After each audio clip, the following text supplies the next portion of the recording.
Hey guys, before you watch this video, I just want to let you guys know that when me and Phillies Hot Stove screen recorded our conversation on Google Meet, I did not realize that I was in the top right, and you really can't see me, but you can see Phillies Hot Stove really good, aka Luke. I do apologize for that. You can hear me really well. You can hear and see Luke very well, but you can't see me really because I'm in the top right in a little box there. I do apologize for that. Little technical difficulties, but hope you guys enjoyed the video anyways, and smash that like button and comment down below what you guys thought of our conversation. Alright, enjoy.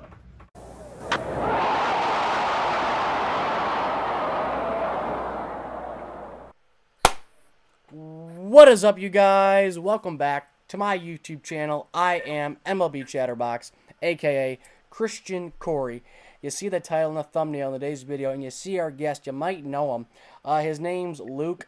He has a pretty dope podcast here on YouTube, a YouTube channel, and it is called The Phillies Hot Stove. And yes, we're going to talk about some Phillies news and notes that have been happening, although the Phillies Hot Stove is not exactly hot. It is a little bit cold. No. Maybe a little move today, but not much. Maybe, no, but but it doesn't matter. We're going to talk about the Phillies because we got our main guy. We got Phillies Hot Stove on here. We got to talk about something related to Philadelphia Phillies, Absolutely. but also we're going to be talking about the moves that the San Diego Padres have made. I got my throwback Padres hat on for this special episode. So Absolutely. let's get right into it. All right. So, you have seen these moves that has transpired the past couple of days, past 48 hours, past 2 days, and there's some big moves coming out of San Diego, California, and they are in the form of two really potent pitchers. Now, all right, guys, so we're going to go over these acquisitions and how they affect the San Diego Padres' future and their chances of making the 2021 postseason and possibly maybe the 2021 World Series, and also how these acquisitions by the Padres have affected other teams in their quest to search for some potent starting pitching. So let's get right into it. So Luke, I just got to ask you, from an outsider looking in, when it comes to, not a biased Padres fan, Right, absolutely. what do you think these trades and acquisitions mean for the San Diego Padres? They're going all in. I mean, I think these two bold moves really just show that they're just going all in. I mean, you go out and trade for Yu Darvish, a guy who has not had the best, track record as when it comes to health. I mean, he had an unhealthy 18 season, an unhealthy 19 season. I understand he was good in 20, but it's a 60-game shortened season. He was a finalist, I believe, for the NL Cy Young. I mean, he was really, really good this year. But they traded away 4 big prospects for him. I mean, it's just like it's kind of a risky move, especially with his contract he has. I believe he has in there like 3 years. I mean, it's a move that shows that you're going to go in and you're trying to. It's a gutsy move, and it shows that they're not afraid to compete with the Dodgers for the NL West. And I think you got to love their attitude. As regards to the Blake Snell trade, I think that is a great acquisition. But the loss of Mike Clevenger in 2021, you really need someone to bolster that rotation. Blake Snell is going to be your guy to do that. As regards to the Rays, are taking on Francisco Mejia. They're one of the small market teams trying to turn over their value, and you can't re-sign everybody, so you just got to trade somebody away. Ends up bringing Blake Snell, who has won a Cy Young. He won in 18, so this is a great pickup for the Padres. They had to give up some good stuff to get these guys, but of course Blake Snell is the better pitcher. But shows that they're going all in. They're not afraid to compete with the Dodgers for the NL West, and that is a great thing if you're a Padres fan. I mean, they're going all in. You gotta love it. 100%. You gotta love if you're a Padres fan, but also in the same you gotta be a little bit weary. And then when I say that, and they've done this before back in 2014-15 offseason when they got James Shields from the Royals, when they got Justin Upton, B.J. Upton, when they got Craig Kimbrell, exactly. They got Craig Kimbrell, Matt Kemp. So they've gone down this spending road before, and A.J. Preller, he was a guy who did it. It was his first year in sunny San Diego, and although to his credit he tried, it just didn't work. No, it didn't. So if you're a Padres fan, based off of these two moves that you have made these past couple of days, Are you afraid, weary, anxious, whatever you want to call it, that this could be a repeat of 2014 and 15 offseason? I mean, like, I don't know, because I feel like these acquisitions, I mean, with the Matt Kemp, I mean, I understand he was good in 14, but, like, they have Manny Machado, they have Fernando Tatis, like, two MVP-type players, and they're bolstering their rotation with, I understand James Shields was really, really good in 2014 with the Royals, but he got two, not one, but two really good starting pitchers. So I can't really see, as you said, I mean, you bring up a really, really good point. But I think this is a different team. The feel is different. They have good young talent. They have fun playing the game. I think that off season 14-15, they were not the best team in 14. They didn't have a lot of young talent like they do now, and they didn't have that energy to build off of after losing out to the Dodgers in the playoffs like they did this past year. So this team has experience in the playoffs now, and they're a proven winner. I mean, like you said, they made the playoffs, so. I think these additions are only going to help this team, but you want to be careful, because you can't buy a championship. You can't buy chemistry. 100%. You cannot build a whole team around trade acquisitions and free agents. You have to have a certain amount of homegrown talent, and they have that with certain people, but you got to be careful. When it comes to these acquisitions, let's say it works. Let's say they make the postseason again. How far do you think these moves can take the Padres? I think it could take them past the championship series. I mean, I think I could see them in the World Series. Now, do I see them winning the World Series? I don't see them winning the World Series. I mean, of course, anything can happen in baseball. You and I both know that, but I just don't see the Padres winning the World Series yet. I mean, I think they're a couple moves away, but I think they're pretty close. I mean, we need to see how this team gels together. I think it's really going to be interesting in 2022 when they get Mike Clevenger back. I mean, that rotation is going to be really, really scary.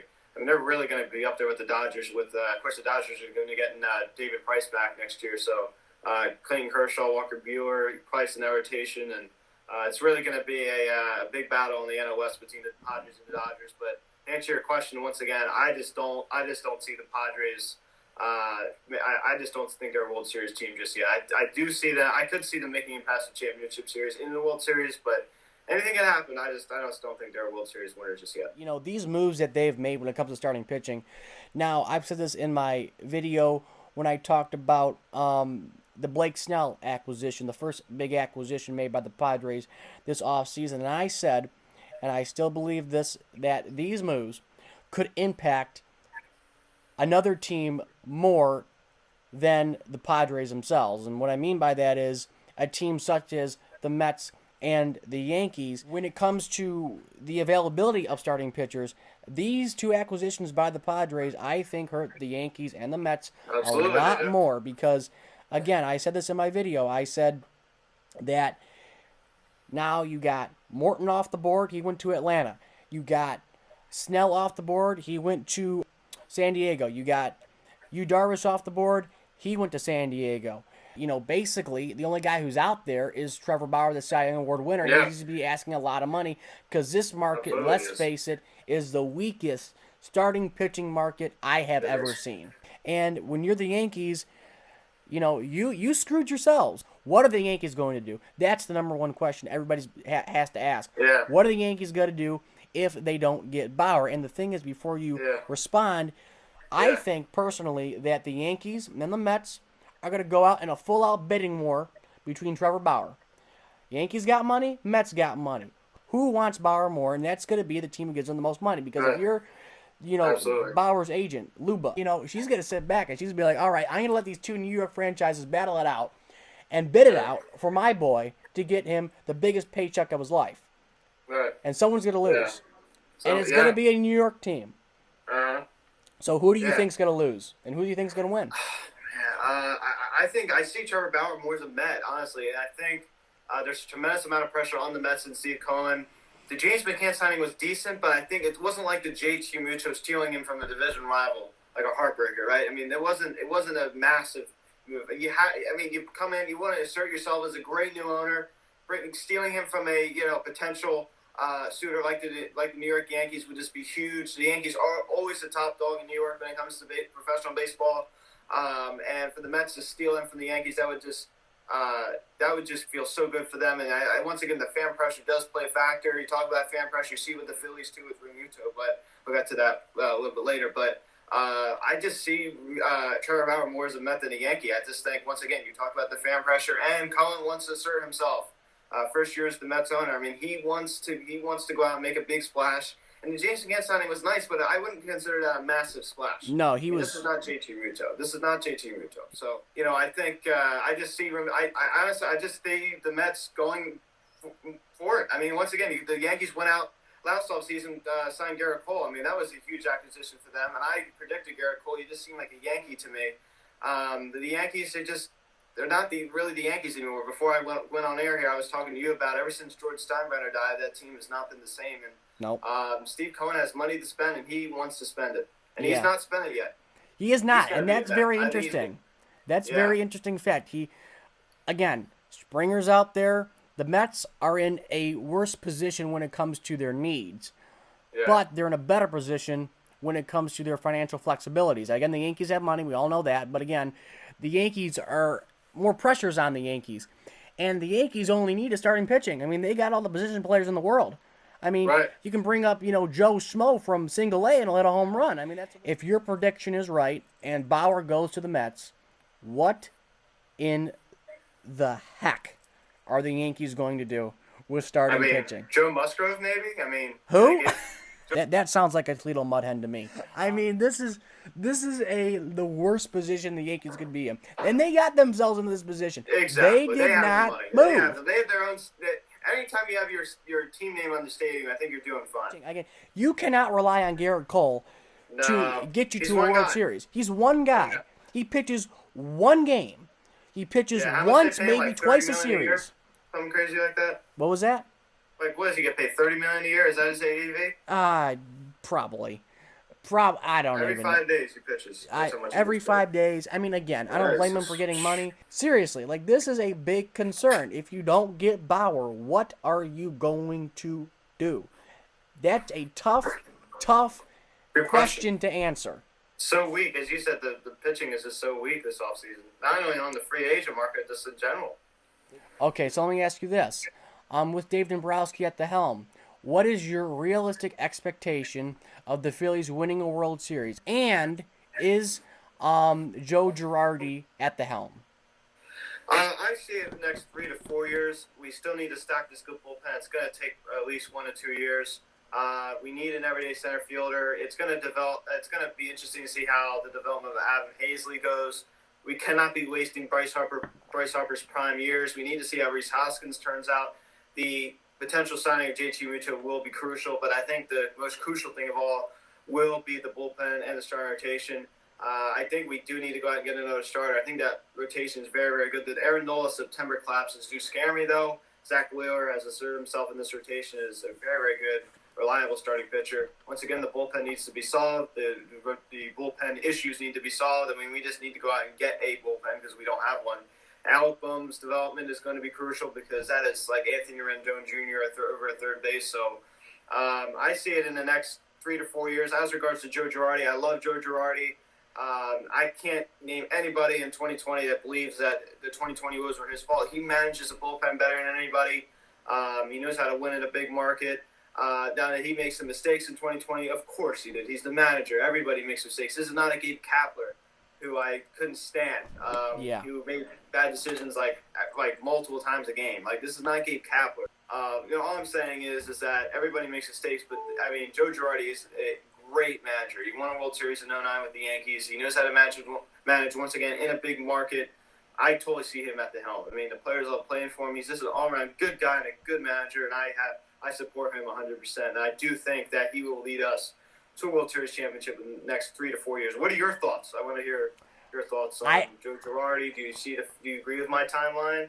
Yeah, I agree with you when you say, the Phillies timeline. I agree with you when you talk about Girardi being the guy, in the front, being the guy to lead this team to a World Series championship the first time since 2008. Will be the first time since 2009. You guys would be in the Fall Classic, so I think you guys are in a better position now than you were last offseason this time. So, but I agree with you 100% on the Phillies situation, and I appreciate you coming on. Yeah, of course, man. I really the appreciate channel. It was fun talking baseball with you. Yeah, we need to do it again. We will for sure do it again. Maybe we'll do it before opening day starts. I think April 1st. April 1st. Yeah, let's. Going a game on April 6th against the New York Mets, 7-5. I'm going opening day. Hopefully. Good luck. Hopefully with the Tigers and the Indians. So we'll see what happens. Yeah, I think we will. Yeah, we gotta wait and see, but I think by then things should be good. So. All right. Thanks, Luke. Yeah. I appreciate it, man. And like, comment, subscribe. Go subscribe to Luke's channel, Phillies. Yes, sir. Hot Stove. I will leave the link in the description below if you guys want to go check out his channel. Do the same for you. And like, comment, subscribe to both of our channels. And as always, guys, I'll catch you later. See you guys.